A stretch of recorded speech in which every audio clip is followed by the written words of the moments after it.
আজ আমরা সম্মুখীন এক অসাধারণ দৃশ্যের। অতি প্রাকৃত এই দৃশ্যে দেখা যাচ্ছে যে আগুন ধরানো হয়েছে বরফের মাঝে।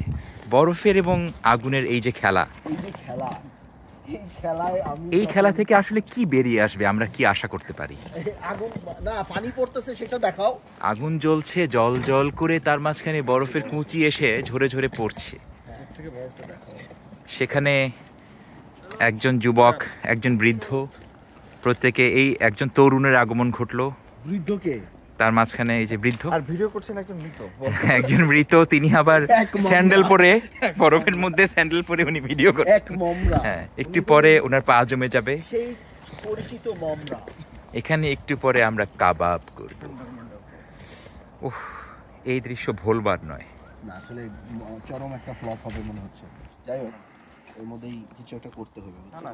এই দৃশ্যের যিনি রূপকার, আমরা এই মুহূর্তে তাকে দেখতে পাচ্ছি। ছোট ছোট ডাক্তার সাহেব, ডাক্তার অমিত এই দৃশ্যের রূপকার। সে এই রূপকার, এই দৃশ্যটার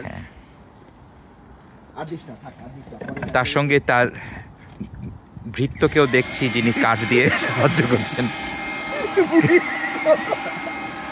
চাচাকে ডাক, চাচারে ফোন দে। চাচাকে ডাকা হবে এখনই। সেই সাথে ঝড়ের আগমন, কিন্তু সেই ঝড় প্রাকৃতিক ঝড় নয়, এই যান্ত্রিক ঝড় দিয়ে আমরা আগুন ধরাচ্ছি। হ্যাঁ, দব দাউ দাউ করে আগুন জ্বলে উঠলো। দেখুন, আপনারা দেখুন। তোমার ড্রামার মায়ের বাপ, মা বাপ তো একই পড়লো। মা বাপ